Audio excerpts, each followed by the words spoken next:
төсөл яаж хийх юм, яаж хэрэгжүүлэх юм, яаж тэрийг мэдээлэх юм тийм ээ. Энэ маань бол маш том чадвар. Сургуулийн төвшөнд ч их сургууль, ажил дээр гарсан ч, карьераа ахиулсан ч одоо хувь хүний хөгжлийн талаас бол маш том чадварууд хэрэгтэй.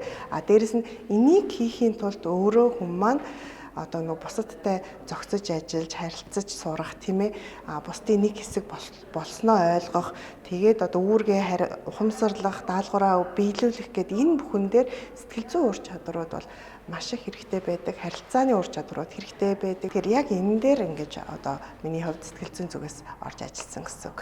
Төсөл бичнэ гэдэг чинь өөрөө дандаа багийн тоглолтууд байдаг.